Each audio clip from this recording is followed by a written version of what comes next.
Callum, I just want to ask you 6 questions about how you see the world. All right. So it's about the past, present, future, and purpose of life. So if we go to the past, how did the world begin in the beginning? For me, don't have a solid answer for that, but okay with it. Have you considered like God or the Big Bang or kind of those typical answers? Yeah, I've thought about it, but I don't know. It's already here, so it's none of my business the way I see it. Okay, it's not that important. Not too important. Not over there. Okay. Let's bring it a little bit closer to home in the present. Why is there so much suffering in the world today? Human nature, conquer, take over everything. I want your things because it looks bigger. So why are human beings like that? Evolution, instinct, I guess. Animals have it, right? They had to have a top predator or something. I guess that's us now. So when the rich are getting richer and the poor are getting poorer, that's okay. That's natural. I wouldn't say it's okay, but it seems to be the natural order. I don't know if it's right, but Where does your idea of right and wrong come from? I suppose it's individual, depending on circumstance. Can't apply everything to every situation. I suppose everything's a bit grey. Is there an objective right and wrong that applies to all civilizations of all time? There's inherently a couple things that I think everyone can agree on. Alright, that's a big no-no. Okay. But there's obviously outliers. But So where does that objective right and wrong come from? I don't know. Probably just how we feel, emotion. But that would be subjective. You mean like instinct or conscience? A little bit of both. Okay. Instinct, yeah. I think that's where the bad things come from. But conscious, I think, is where the good comes from. Okay. I think I agree with that. Yeah, that sounds good. Not that I don't want you to necessarily agree with me. I want you to be honest.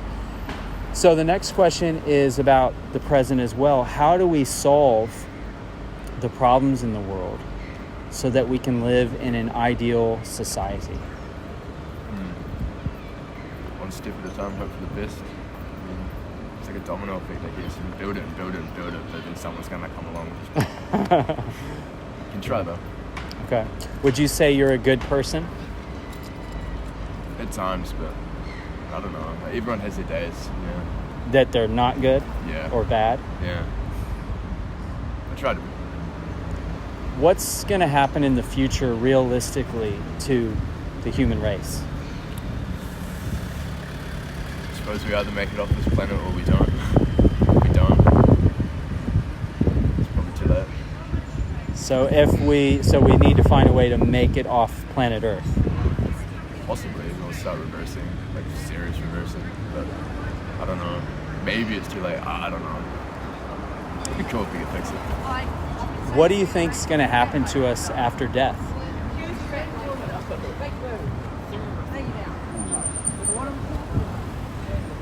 I suppose it's like that moment you wake up in the morning, it's the first minute or so you're hazy as hell and you can't think what's going on, what day is it? I suppose kind of like that, but I don't know. It's almost bliss as well, I'm assuming. Too much, I'm sorry? A little bit of bliss, I suppose. Bliss. A little bit. I'm assuming it's probably you'd be unaware of it.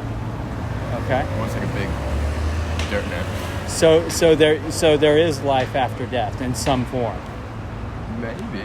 I don't know. I'd be okay with it, but I'd be okay if it wasn't. Is there any kind of judgment of our lives of whether we lived good or bad? Funerals, I suppose. Who shows up? People show up just for attendance and that, but people actually take their time out to go and visit, be there for your family, your friends and everything, way after you've gone. I think that probably shows that you're a good person. Yeah. So we're judged by people's memories of us? Yeah.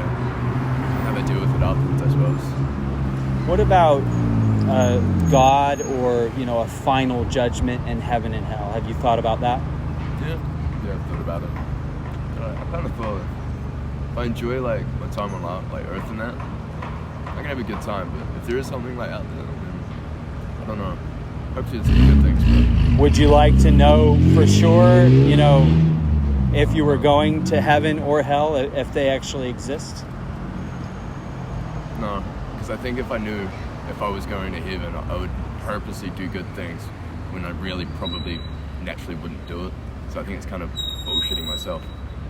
Okay, okay. It's almost like a reward system. Like, oh, I'd be good and I get. How does a person go to heaven if it indeed does exist? If it does exist, I suppose natural goodness, like good heart, things like that. Okay. Conscience. Just everyday things, I suppose. It's kind of universal. What is the purpose of life?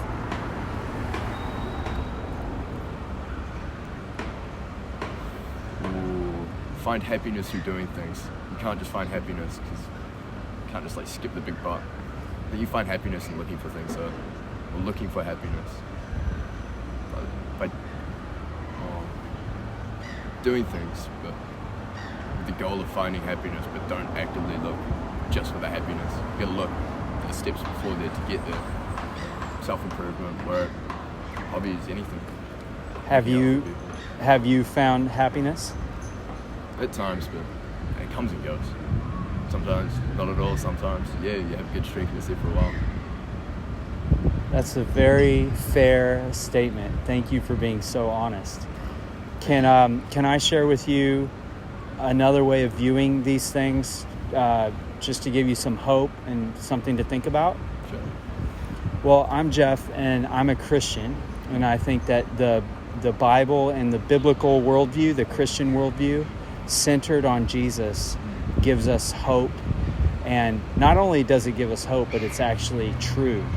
And it gives us meaning and purpose and clarifies the answers to these questions in a way that makes really good sense. So in a quick way, I just want to explain that to you. It all starts, remember how I asked you, how did the world begin? And the Bible says, in the beginning, God created the heavens and the earth. And he made this beautiful world. He made human beings in his own image. We see evidence of his creation all around us right now in this park. And, just the ability of us to even wrestle with these questions and have a conversation is evidence that there's an intelligent, personal God behind everything. And that he gave us personality. He gave us rationality. He gave us the ability to communicate with language.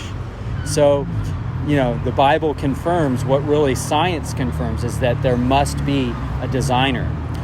But the second question I asked was, why is there so much suffering in the world? And the biblical answer is that we rebelled against our Creator. Yeah. And the Bible says that God put us in a perfect garden, the first man and woman, and they ate from a tree, the tree of the knowledge of good and evil. And when they did that, it changed fundamentally the universe, and it went from being innocent and full of life to a world filled with suffering and death and sin. And so that's the world we're living in today. We're living in the fallen world.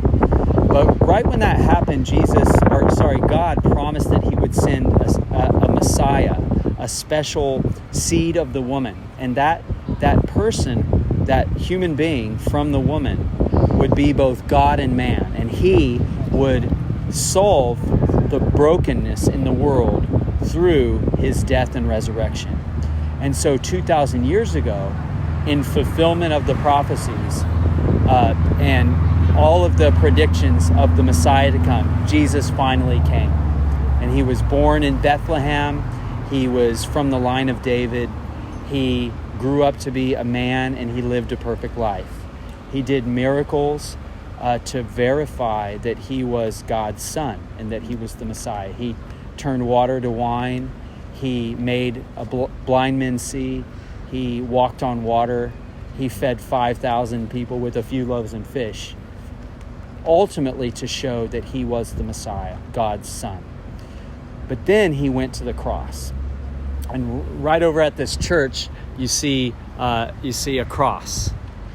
And that cross is actually where Jesus stretched out his arms and took all the punishment for man's sin, for all history, and put it on himself so that he could satisfy God's justice, so that we could be right with God again, so that sin, the sin wall between us and God, could be broken down. And so the good news is that 3 days later, he rose from the dead. So not only did he defeat sin, he also defeated death. What that means for us is that through faith in Jesus, we can have a new relationship with God. We can have a fresh start. We can have permanent forgiveness for our sins and eternal life. John 3:16 says, "For God so loved the world that he gave his only Son, that whoever believes in him will not die but have eternal life."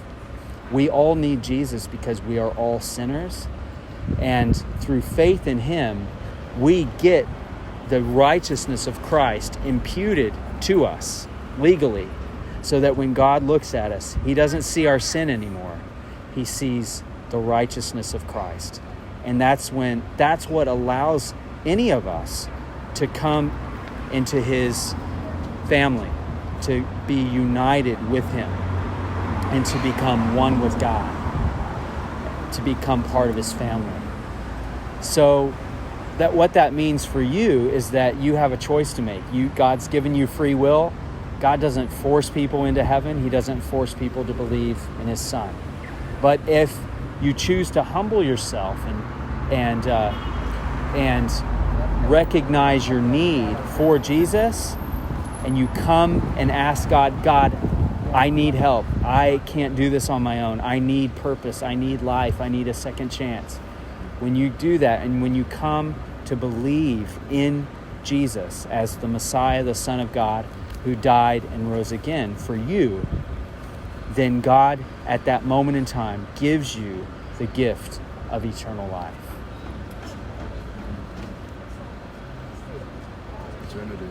Eternity, that's right. So what happens if you believe? That means you're part of God's family. You have eternal life. And when God makes the new universe in the future, you get to be there forever and ever with him. It's a place of purity, love, innocence, kindness, no greed, no cancer. All of the sorrow of this fallen world is gone. The new world begins. But if you say no to God's free gift, then unfortunately God sentences you to hell, away from him forever and ever. So everything depends upon that simple choice. Do you believe or do you not believe? And the object of faith is Jesus. There is no other person or philosophy or religious system or church that can save us. The only thing that can save us is Jesus. I love that bell because it reminds us that time is short. We don't know when we're going to die. We don't know how long we have left to choose, but that's why today is the day of salvation. Today is the day when we need to say yes to God's free gift. It's 2 p.m., 2 p.m., October 2nd, 2020. Is that going to be the day when you make the decision to trust in Christ? I think I like the freedom, getting in the yang. Have you ever seen anything work out? I don't know. It's kind of nice having a little bit of a Saturday night kind of thing. You've got the boys or whatever. It's nice to go a little wild, have fun, but it's good to clean up the next day. I don't know if I could definitely, look after myself and to that level constantly. I'd like the freedom. Yeah, well, actually, when you believe in Jesus, you become more free than you were before. You become free to live the kind of life that God created us for. God didn't create us for sin. He created us for fellowship and love and friendship. There's a whole nother way of living and being that as a non-Christian you will never experience. A relationship with God is the highest enjoyment, the highest blessing, and the highest happiness that human beings can experience. So I understand. I mean, I was like you once, where Saturday night, the party scene was what I looked forward to. But God is so much better. And, being a Christian doesn't mean you have to be a party pooper, or a glum-faced person. Believe me, joy. I have more joy and real happiness now as a Christian than I did before. Without the lulls, the down points. I have, maybe a few bad days here and there, but generally speaking, my relationship with God is so strong that whatever happens to me in life, like my wife has cancer, it was a big, we have 5 kids, so it's a pretty big deal. But both my wife and I, because we have strong relationship with God, we can kind of get through it steadily and just at peace, because we know our ultimate outcome is with God forever. And we know that all things work together for good for those who love God and are called according to his purpose. So I can only recommend to you, with the highest recommendation, to trust in Christ, because not only are you right with God and have eternal life, but you have purpose, meaning, and stability in this life. Is that cool? Will you think about these things? Yeah, let's ponder everything. Cool. Thanks for listening. Thanks for letting us interview you.